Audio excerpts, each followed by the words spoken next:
My name is Emma Carter. I'm 28 years old, and the most satisfying moment of my life wasn't the day my son was born.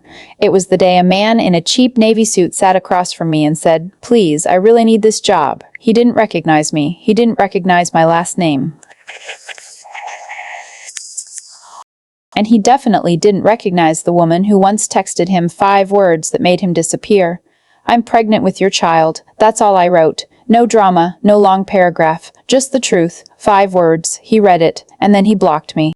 Not, "Let's talk." Not, "Are you sure?" Not even, "This isn't mine." Just silence. Cold, immediate. Final. When you get blocked after telling a man you're pregnant, you feel something strange. It's not heartbreak. It's erasure. Like you imagined the whole relationship. Like you imagined being chosen. Like you imagined having a future. His name was Daniel Hayes, and he was the kind of man people described as going places. Polished, confident, connected. He wore ambition the way some men wear expensive cologne. We met through mutual friends at a startup networking event in Chicago. He remembered my name after one conversation, sent flowers to my office the second week, talked about long-term thinking before we'd even hit 3 months. He looked at me once and said, "I'm not the type to run when things get hard." I believed him. That's the embarrassing part. Because the night I took that pregnancy test, I already knew my life was about to split into 2 chapters before the text. After the text, I was sitting on my bathroom floor in my 1-bedroom apartment in Lincoln Park. The lights were too bright, the world was too loud. The 2 pink lines on that test looked unreal. I remember laughing, not because it was funny, but because my brain refused to accept it. Then I did the responsible thing, the mature thing, the thing people say you're supposed to do, I told him. My fingers hovered over the screen longer than I expected. I typed and deleted 3 different messages before settling on the simplest one. "I'm pregnant," sent. I stared at the screen so long the text blurred. 1 minute passed, then 5, then 15, then I saw it. Read. My heart slammed so hard I thought I might faint. The little typing bubble never appeared. I waited. 30 minutes, an hour, nothing. I tried to call him. It rang once, then stopped. I tried again, straight to voicemail. I opened our chat, and that's when I saw it. "This person is unavailable," blocked, just like that. Like I was spam, like I was something he needed to filter out of his future. I remember sitting very still for a long time, because your body doesn't know what to do with that kind of abandonment. It's too sudden to cry. Too humiliating to scream. It just settles inside you like a bruise. I sent one more message from a different app. "Please talk to me." Delivered. No response. Blocked again, and that's when something shifted. He wasn't scared. He was calculating, because blocking a pregnant woman isn't an emotional decision. It's strategic. It's erasing responsibility before it can attach to your name. The next morning, my phone lit up with a notification, not from him, from LinkedIn. Daniel Hayes updated his job status. "Excited to announce I'll be joining Harlow & Pierce Consulting as Senior Strategy Analyst. New job, new city, clean slate." I stared at his announcement picture. New headshot, new smile, new beginning. And somewhere in Chicago, I was sitting alone with 2 pink lines and a silent phone. That was the moment I understood something about men like Daniel. They don't disappear because they're weak. They disappear because they believe they'll never see consequences. And here's the part that makes this story different, because I didn't chase him. I didn't show up at his office. I didn't beg. I did something else. I saved everything. The screenshots, the missed calls, the timestamps, the read receipt. I don't know why. Instinct maybe. Or maybe some part of me already knew. This wasn't the last time our lives would cross. Because what Daniel Hayes didn't know, when he blocked me, was that disappearing is easy when you're at the top, but falling is louder. And years later, when he walked into that glass office building on Wacker Drive with his resume in hand, he thought he was chasing opportunity. He had no idea he was walking straight into me. The thing no one tells you about getting blocked after saying you're pregnant is this: the silence is louder than any argument. I didn't sleep that night. I lay in bed staring at the ceiling of my tiny apartment, listening to the hum of traffic below, replaying every conversation Daniel and I had ever had. The promises, the half-jokes about our future kids, the way he used to say, "I don't believe in walking away." By morning, I had stopped crying, not because I felt better, but because reality had set in. I had a deadline. In less than 9 months, I wouldn't just be heartbroken, I would be responsible. I called my older sister, Lauren, first. She lived in the suburbs outside Chicago with her husband and 2 kids. Practical, logical. The kind of person who keeps a spare toothbrush in her purse, just in case, she answered on the second ring. Emma, it's 8 a.m. You okay? I didn't ease into it. I'm pregnant. Silence. Then, okay, and the father blocked me. Another silence. Longer, then a sharp inhale. You're kidding. I wish. There's something uniquely humiliating about saying that sentence out loud. It feels like confessing a crime you didn't commit. Lauren didn't yell. She didn't shame me. She just did what older sisters do. Did you save the messages? Yes. Good. That surprised me. I don't know why, I said quietly. Instinct, maybe. Trust your instincts. That was the first time anyone had treated me like I wasn't the foolish one in the situation. Later that afternoon, I told my mom. She lives in Ohio, conservative town, church community, the kind of place where news travels faster than forgiveness. I expected anger. Instead, I got disappointment, which is worse. You're keeping it, she asked. It wasn't judgment, it was fear. Yes, another pause. Then you better get stronger. That was it. No comfort, no dramatic lecture, just a clear acknowledgement that the easy road wasn't coming. And that's when I made the decision nobody clapped for. I wasn't going to chase him. I wasn't going to beg for child support through emotional blackmail. I wasn't going to message his friends or blast him online, not because he didn't deserve consequences, but because I didn't want my identity to become the girl he ran from. I wanted something else. Security. The kind that doesn't disappear when someone blocks your number. I was working as a junior recruitment assistant at the time. Entry-level her role at a mid-sized consulting firm downtown. It wasn't glamorous, mostly paperwork, compliance forms, onboarding emails, but I paid attention. I learned how background checks worked, how hiring protocols protected companies, how lawsuits began, how records followed people. Because here's something most people don't realize. Corporate America remembers everything. The digital footprint, employment gaps, performance reviews, internal investigations. If Daniel Hayes thought blocking me erased me, he was underestimating the system. I worked through the entire pregnancy. Morning sickness in office bathrooms, loose blazers to hide my stomach. Smiles during interviews when I wanted to lie down. No one in the office knew, not at first. When my manager Karen eventually did the math and gently pulled me aside, I braced for judgment. Instead, she said something unexpected. Are you planning on coming back after maternity? I need this job, I replied. She studied me for a long moment. You're good at this, she said. You notice things others don't. That's rare in hair. Nobody had ever described me as valuable before. Responsible, yes. Reliable. Nice. But valuable? No. That word stuck. When I gave birth to Ethan, the room felt both overwhelming and quiet at the same time. He had Daniel's eyes. That hit harder than I thought it would. For one weak moment, I considered calling him, just to say, you have a son. But I stopped myself. Because a man who blocks you before a heartbeat is audible doesn't get updates when that heartbeat becomes real. Daniel never reached out. Not during the pregnancy. Not after Ethan was born. Not on Ethan's first birthday. Nothing. For 3 years, he simply didn't exist. And in those 3 years, I changed. I took night courses in employment law. I earned certifications. I moved companies. Better firms, better salaries. By the time Ethan was in preschool, I wasn't an assistant anymore. I was HAR operations lead at Harlow and Pierce Consulting. Yes, the same firm Daniel had proudly posted about on LinkedIn the morning after he blocked me. Life is strange like that. Life is strange like that. By then, I wasn't watching his profile anymore. I had muted him years ago. But the world is smaller than people think. Careers loop, industries overlap, reputations ripple outward. And the day my assistant placed a thin stack of resumes on my desk and said, "We've got a candidate with strong strategy experience," I barely looked up until I saw the name. Daniel Hayes. The paper trembled in my hand, not because I was weak, but because fate has a wicked sense of timing. 5 years had passed, 5 years of silence, and suddenly his future was sitting on my desk, attached to a resume. The summary line read, "Experienced strategist seeking new opportunity after unexpected departure." Unexpected departure. That's one way to describe being terminated. Because as I flipped to the second page and read carefully, I noticed something very interesting. There was no reference from his last employer, no direct contact listed, just a generic R email address and a performance gap, 3 months unaccounted for. The instinct I'd trusted 5 years ago stirred again. I closed the folder slowly. Then I opened our internal compliance system. Because while Daniel Hayes had chosen silence, I had chosen systems, and systems keep records. By the time he walked into the building for his interview the next week, I already knew something he didn't, and this time, I wasn't the one being blocked. The morning Daniel Hayes walked into Harlow and Pierce, I was already in my office. Glass walls, city skyline behind me. My name etched in clean silver letters on the door, Emma Carter, Director of Human Resources.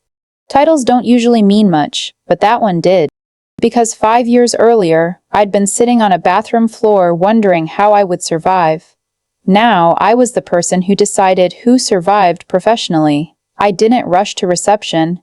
I didn't watch him on the security monitor like some revenge-driven villain. I waited. Because power doesn't chase, it receives. My assistant knocked softly. "Emma, your 10,000 a.m. candidate is here. What's his name?" I asked, even though I knew. "Daniel Hayes." There's something strange about hearing the name of someone who once hurt you deeply in a neutral voice. It sounds smaller than it did in your memories. "Send him in." I stood as the door opened. And there he was, older, slightly thinner, still polished, but not invincible. There are tells when someone's career is unstable, a stiffness in their posture, an edge in their smile, the overconfidence that smells like desperation. He walked in mid-sentence. "Really excited about the opportunity here. I've admired Harlow and Pierce's expansion strategy for years." Then he looked up, and he froze. The mask didn't fall dramatically, it cracked. Just slightly. Like someone who suddenly realizes they've misread a room. "Emma?" Not Ms. Carter, not Director Carter. "Emma." He smiled like we'd bumped into each other at a coffee shop. "Wow. I didn't expect, small world." Small world. I gestured toward the chair opposite my desk. "Please, have a seat." My voice didn't shake. That surprised even me. He sat slowly, still studying my face, trying to calculate. Trying to remember which version of me he'd last seen. Probably the one who sent that text, the one who was begging for conversation. That woman didn't exist anymore. He cleared his throat. "I didn't realize you were with Harlow now." "I've been here 3 years," I replied smoothly. "Director of HR operations." His eyes flicked to the door plaque. He hadn't noticed on the way in. "You always see what you're used to seeing." And Daniel had never been used to seeing me in control. He leaned back, forcing casual. "That's impressive." There was 1,000 unsaid things in that pause. I nodded once. "Let's begin." Professional, structured, untouchable. I scanned his resume, though I'd already memorized every line. "So, Daniel," I began evenly, "you were senior strategy analyst at Brookwell Capital until recently." "Yes," he replied quickly. "Great firm, solid team." "And your departure was unexpected?" Just enough emphasis. His jaw tightened. There were some internal restructuring changes. Interesting choice of phrasing. "Restructuring that involved your termination?" I asked. Silence. Just half a second. But half a second is eternity in HR. "It was more complicated than that," he said carefully. "I'm sure." He shifted in his seat. "Look, Emma, I'm not sure how much history you want to address here." "History?" I tilted my head. "We're discussing your employment background. Not us, not the pregnancy, not the blocking, just documented reality." He swallowed. "I've grown a lot in the past few years." "I'm glad to hear that." I tapped the resume lightly. "Because there's a 3-month gap here." He nodded, too quickly. "Took some time off." "Personal reasons." "Personal reasons related to a pending internal investigation?" His eyes flashed. "That was new. That was not on LinkedIn." "You've already looked into that?" he asked slowly. "Standard protocol," I replied calmly. That wasn't entirely true. Most firms don't dig deeply before final interviews. But I had instinct. "You don't disappear from Brookwell Capital without something attached to your name." I folded my hands. "For transparency," I continued, "we perform thorough compliance reviews before making executive track hires." His confidence thinned. "Executive track? Yes. That's the level this role leads to." His eyes sharpened. This wasn't just a paycheck. This was his comeback. And I was sitting between him and it. He tried to smile again. "Emma, if this is personal..." It's not. And that was the truth. Not anymore. This wasn't about heartbreak. It was about patterns. Because here's something I've learned in HR. Men who block pregnant women often block accountability everywhere else too. And when I'd reviewed Brookwell's public records, I'd found something very curious. There had been a code of conduct review opened shortly before his departure. No details listed. Just that vague phrase companies use when something smells wrong but hasn't gone public. I slid a thin, printed document across the desk. Can you clarify this? His eyes scanned the paper, then widened. How did you get that? I didn't answer. Because he didn't need me to. He needed to realize something much worse. For the first time in 5 years, he wasn't in control of the narrative, and that's when it happened. The subtle shift. He leaned forward slightly, dropped the casual charm, lowered his voice. Emma, we don't need to make this complicated. We. Interesting. I'm not making anything complicated, I replied. I'm reviewing a candidate's file. His eyes locked onto mine, and in that moment, I saw something flicker.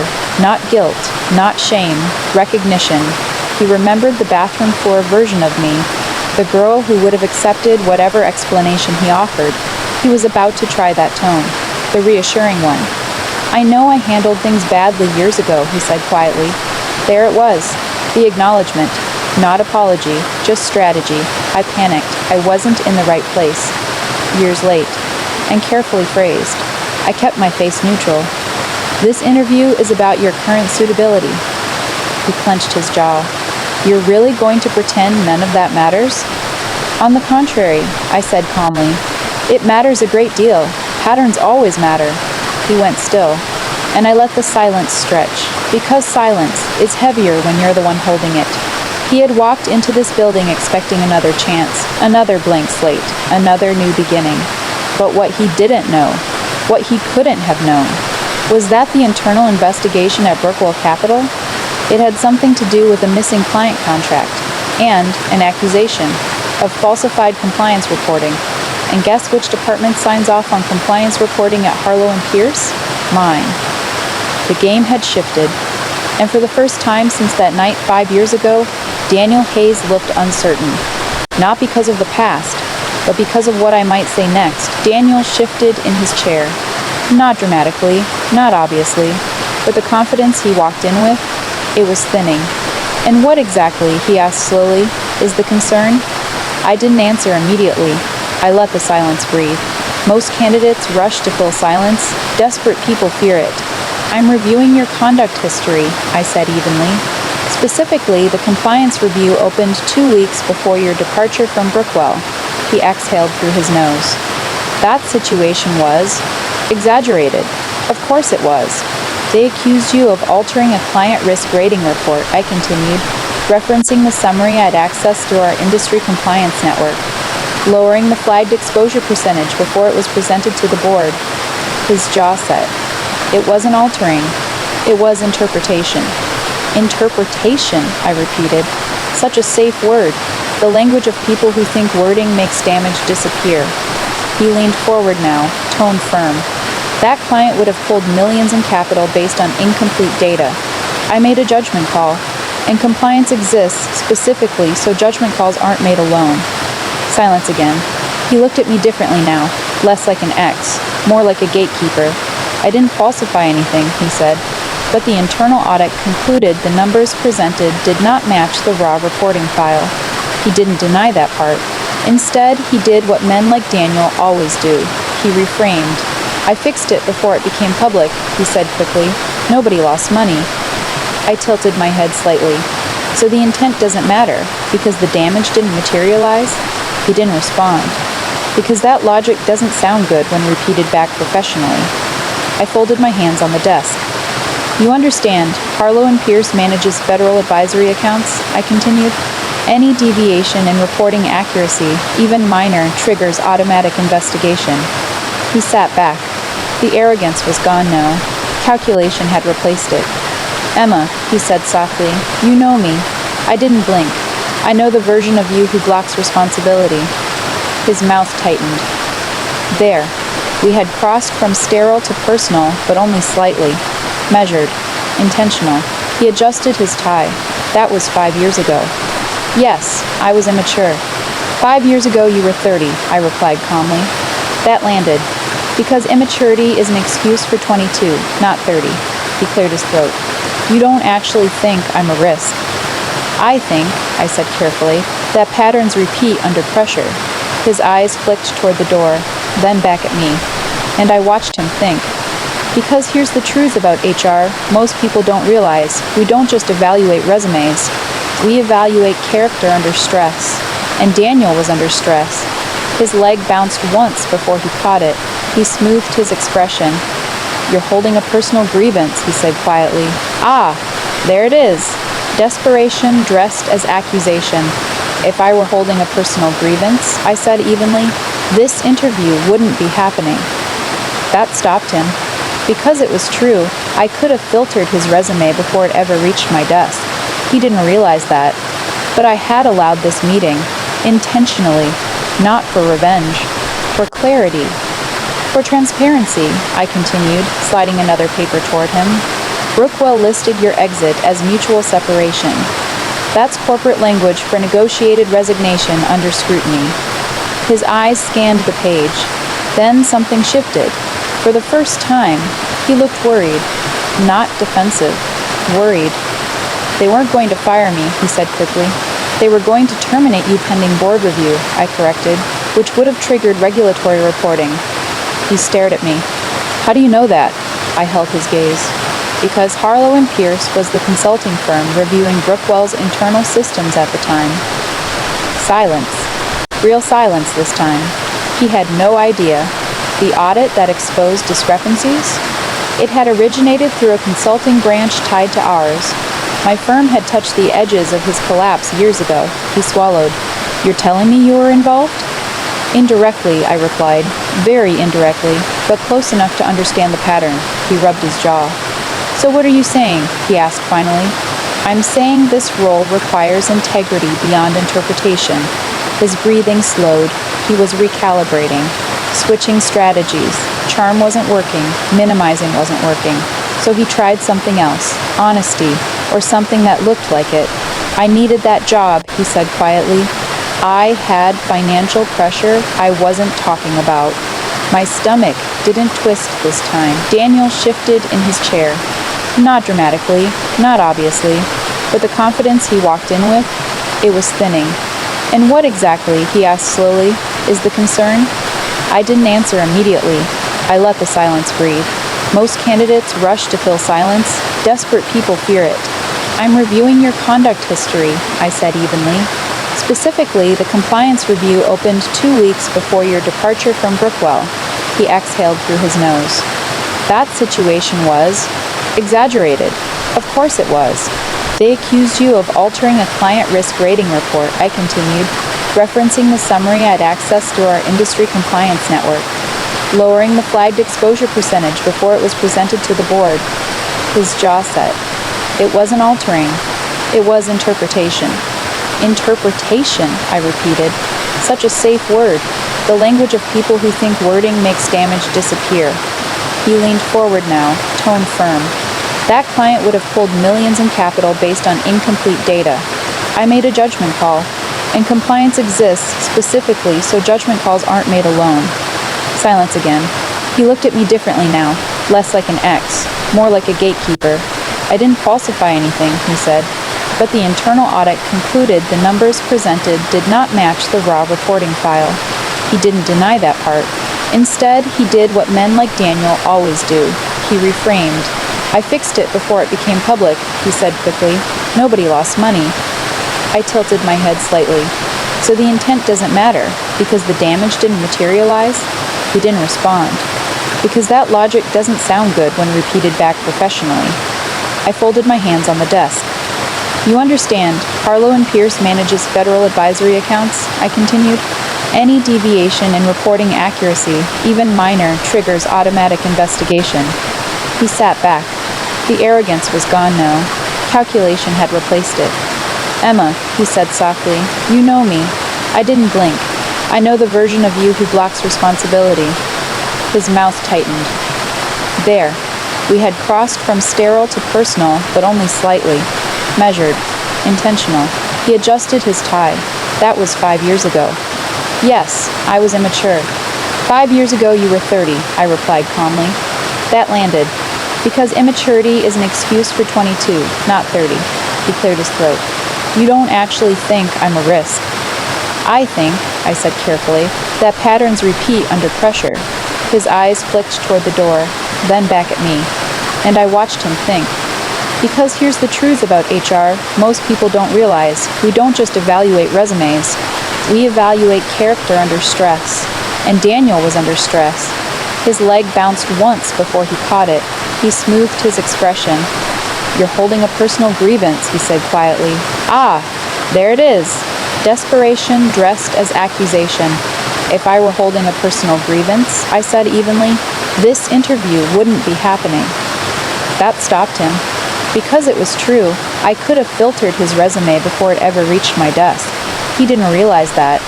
But I had allowed this meeting, intentionally, not for revenge, for clarity, for transparency, I continued, sliding another paper toward him. Brookwell listed your exit as mutual separation. That's corporate language for negotiated resignation under scrutiny. His eyes scanned the page. Then something shifted. For the first time, he looked worried, not defensive, worried. They weren't going to fire me, he said quickly. They were going to terminate you pending board review, I corrected, which would have triggered regulatory reporting. He stared at me. How do you know that? I held his gaze. Because Harlow & Pierce was the consulting firm reviewing Brookwell's internal systems at the time. Silence. Real silence this time. He had no idea. The audit that exposed discrepancies? It had originated through a consulting branch tied to ours. My firm had touched the edges of his collapse years ago. He swallowed. You're telling me you were involved? Indirectly, I replied. Very indirectly, but close enough to understand the pattern. He rubbed his jaw. So what are you saying? He asked finally. I'm saying this role requires integrity beyond interpretation. His breathing slowed. He was recalibrating, switching strategies. Charm wasn't working, minimizing wasn't working. So he tried something else, honesty, or something that looked like it. I needed that job, he said quietly. I had financial pressure I wasn't talking about. My stomach didn't twist this time. 5 years ago it would have. Now it just sounded like context. And altering compliance felt justifiable? I asked. He closed his eyes briefly. I thought I could fix it later. That line hit differently than he intended. Because that's exactly what he'd done with me. I'll handle it later. I'll respond later. I'll step up later. Later never came. It just evaporated.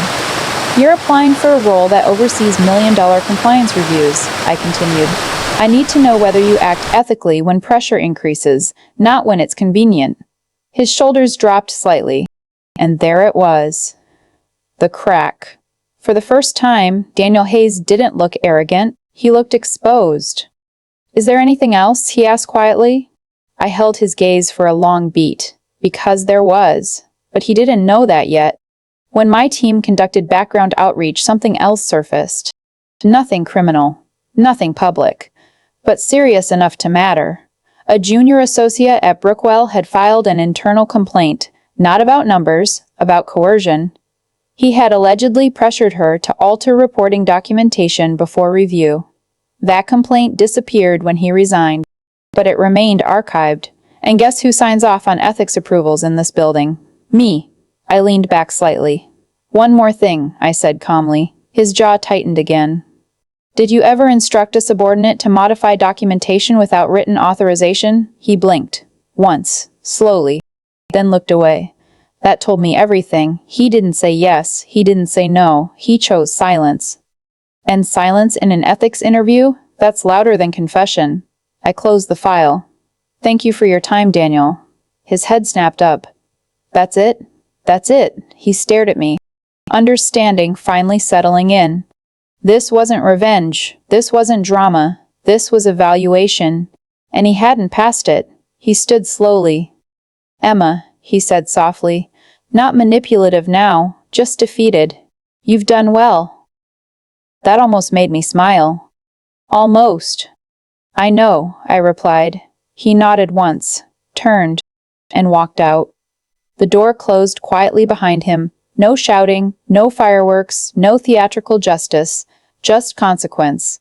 I exhaled for the first time in 15 minutes. Then my assistant peeked in. How'd it go? I glanced at the file once more. It went exactly how it needed to. But what Daniel didn't know, what he couldn't know, was that this wasn't over yet. Because HR decisions don't just deny, they document. And documentation travels. 3 days after the interview, I sent the official notice. After careful review, we will not be moving forward with your candidacy. We wish you the best in your future endeavors. Professional, neutral, documented. I didn't personalize it. I didn't enjoy it. I archived the file under rejected, compliance risk, end of story. Or at least, that's what I thought. The call came at 7:42 p.m. Private number. I almost ignored it. I should have, but something told me not to. Hello? Silence. Then, Emma. That voice. 5 years and it hadn't changed. You shouldn't be calling me, I said calmly. I just needed to understand. No, I corrected softly. You needed control.